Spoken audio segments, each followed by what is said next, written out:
Hello everyone, welcome back to another video. So in this video we'll be discussing a problem of design of shaft which is containing two pulley and belt arrangement. So here you can see the question, and based on the question we'll be drawing as a first step we'll be drawing the shaft layout. So a shaft is supported in two bearings 1 meter apart. So these are the two bearings which are separated at a distance of 1 meter, and on this two pulleys are coming whose details are given. A 600 mm diameter, that is the radius of the pulley is 300 mm or 0.3 meter, and it is located at a distance of 300 mm, that is 0.3 meter to the right of left bearing. Then it drives a pulley directly below it. That means the belt which is coming on this pulley will be lying in this vertical position, and the tensions in this belt will be, that means there will be tight as well as slack side tension, and I can call the tight side tension as T1 and slack side tension as T2. I am not knowing T1 and T2 is coming on which belt, and that we'll be finding out later. And here the maximum belt tension in this one, that is the value of T1 is given, which is 2.25 kilonewton or 2250 newtons.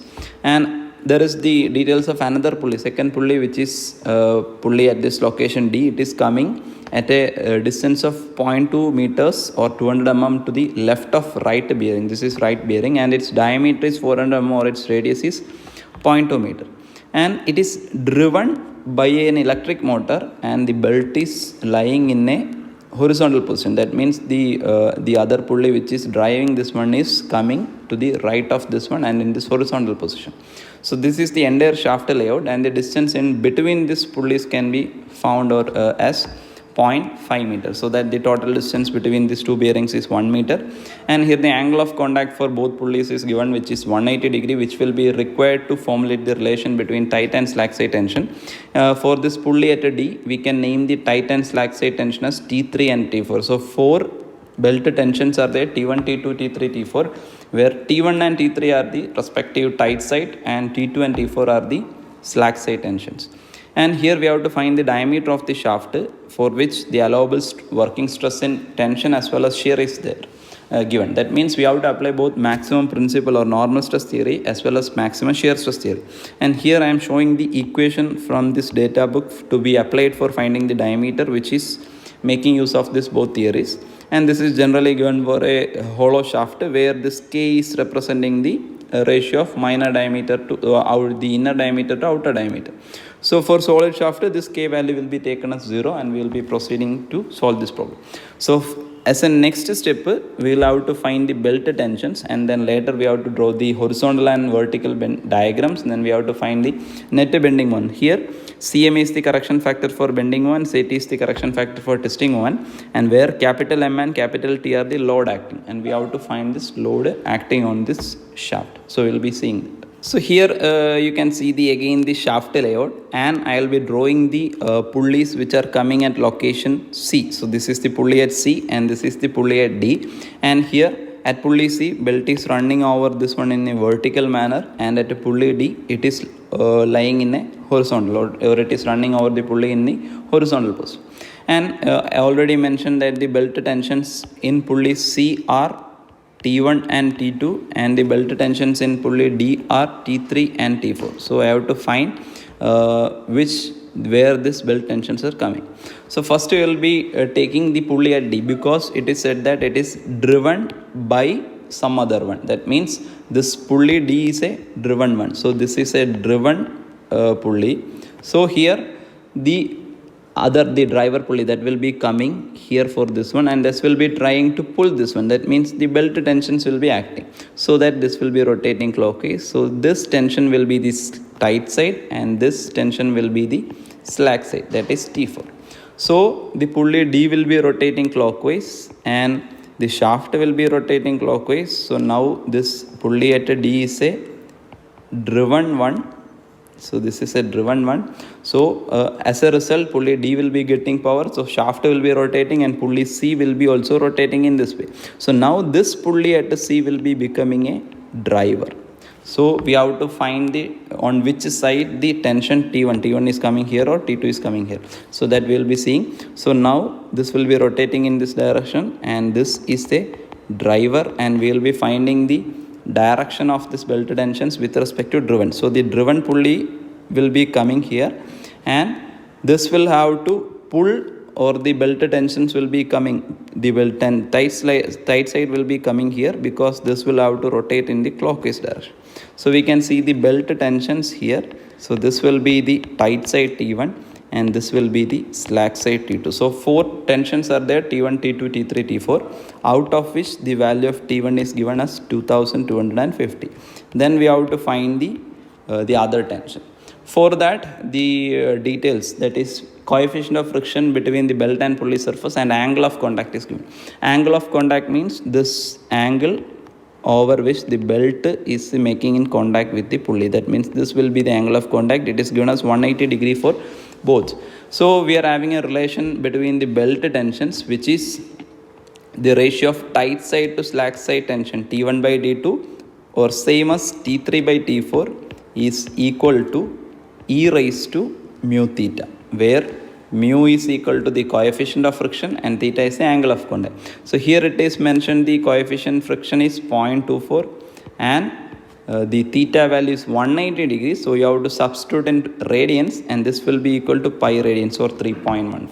So using this equation you can find the value of, since T1 is given, making use of this one, you can find the value of T2. Then we will be seeing how to find T3 and T4.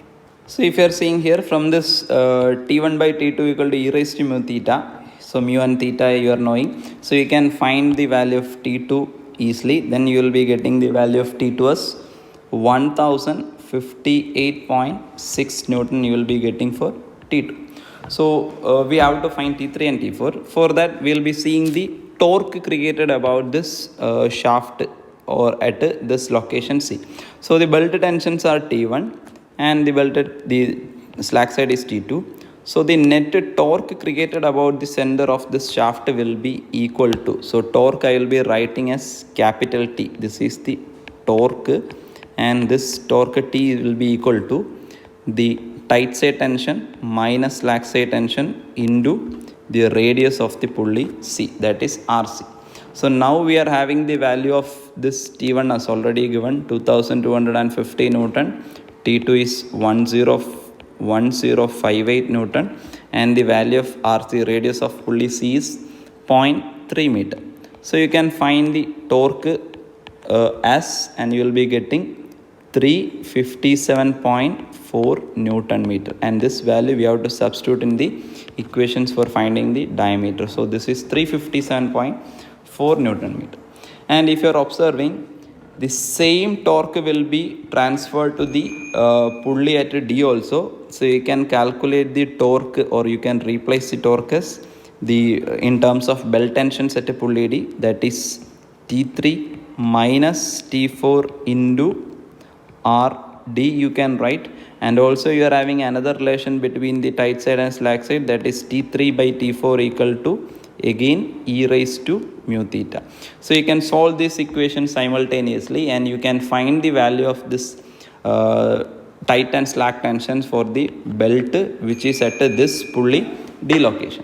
So if you are solving, you will be getting T3 values. The tight side tension at pulley D will be 3375 Newton, and the slack side tension at pulley D will be 1588 Newton. So now we have obtained all the belt tensions, and with the use of this all tensions we will be drawing the loading diagrams, horizontal as well as vertical loading diagram. So now we will be seeing that. So here you can see the belt tensions. So at pulley C, the belt tensions are acting in this vertical manner, and in pulley D, the belt tensions are acting in this horizontal way.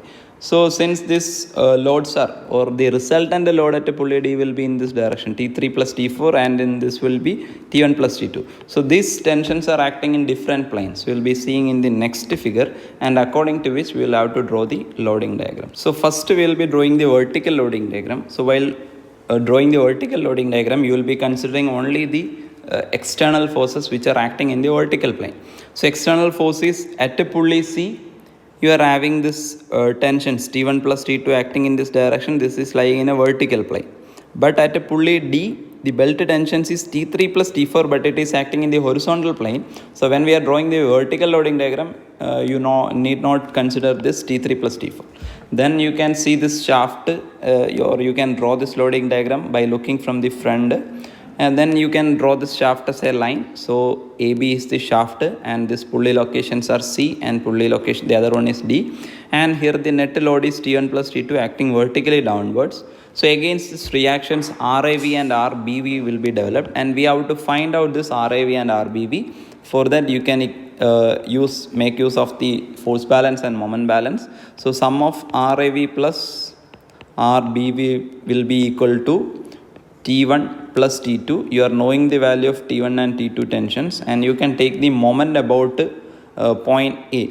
Then the moment created by T1 plus T2 will be, so the distances are, this is 0.3 meter, this is 0.5 meter, and this is 0.2 meter.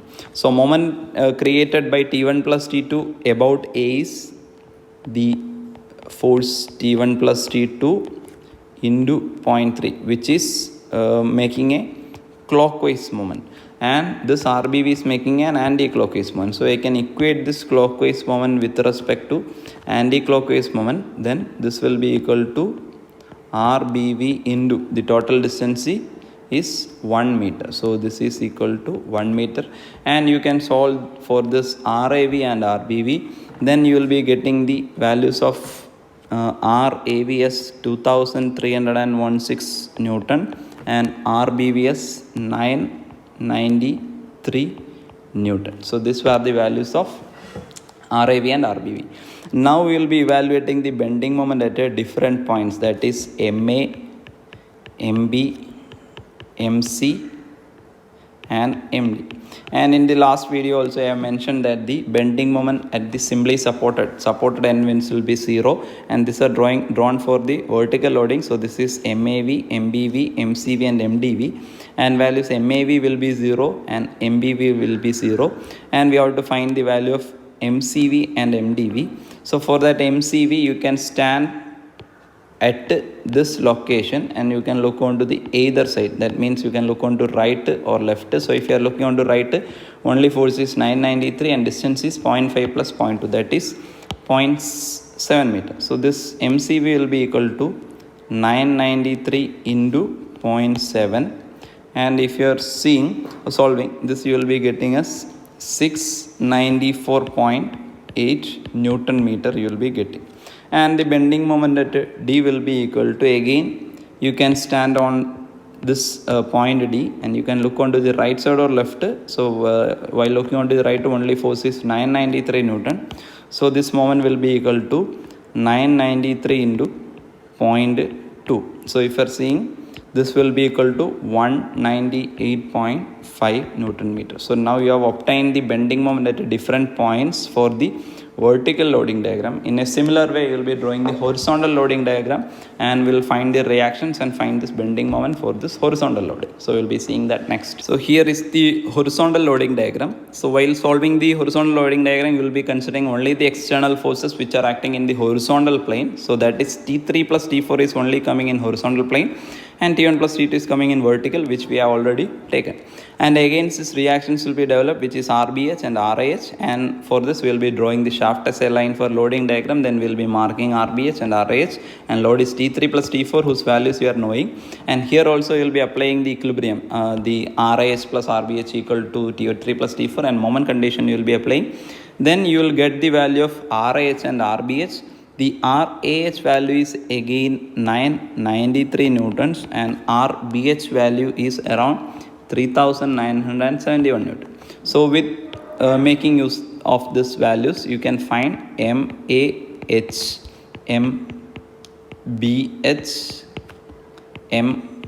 MCH and MDH, the bending moment at all points for the horizontal loading diagram. And already the MAH value will be 0, MBH value will be 0. You can find the bending moment at C. So for this you can stand on to this position.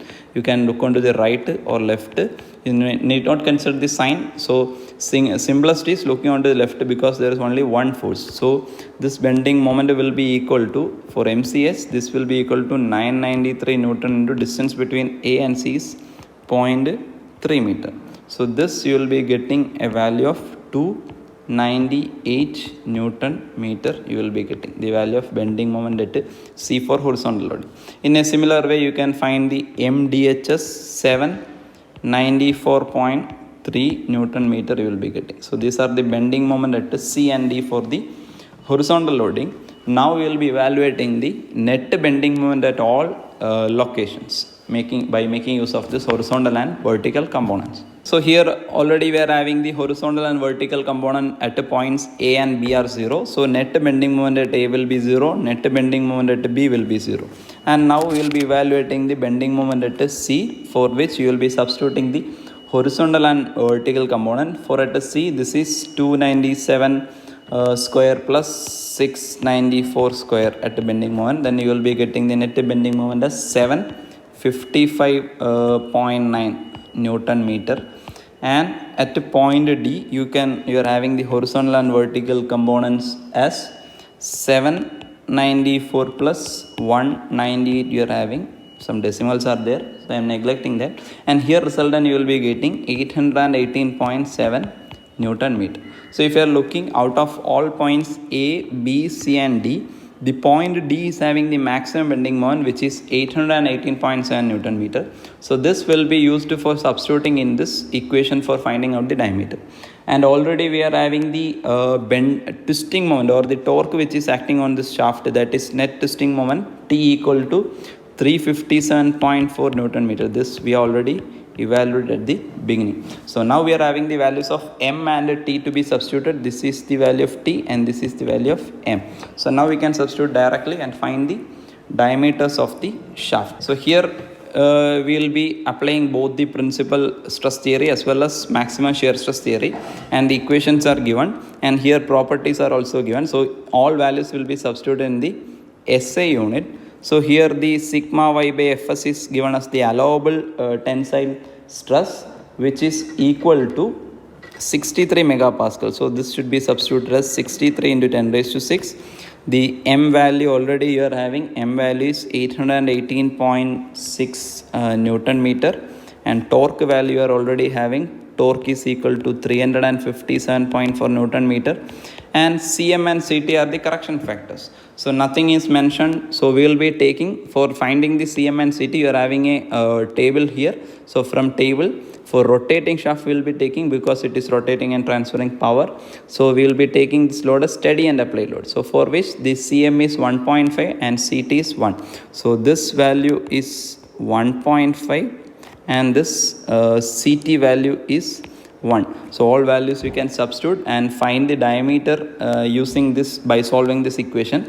Then you will be getting the diameter according to maximum principal stress theory as around 58.74 Newton meter you will be getting. So in a similar way you can use the maximum shear stress theory also. So this equation is given, and I already shown the data book equations at the beginning of this one. And here only difference is the allowable shear stress is different, which is 42 megapascal. So substituting in SI unit, it is 42 into 10 raised to 6. So you can solve this also, so which will be giving you diameter as 53.73. Sorry, this is not Newton meter, unit is meter, mm. Actually this dimensions you will be getting mm. So while solving you will be getting actually diameter in SI units, which is 0.05874 will be getting, and this is equivalent to 58.74 mm, and here you will be getting 53.73 mm. So out of this we will be taking the maximum value. So the final selected value will be 58.74 mm. Then we will be standardizing it. So we have obtained the maximum values 58.74 mm. So we will be standardizing this. For this standardizing you will be making use of this table, and here the value or the standard size of the shaft which is coming after this 58.74 is, you can see here, 63 mm. So the standard size of the shaft will be 63 mm. So this is the final answer. So thanks for watching. Hope you understood.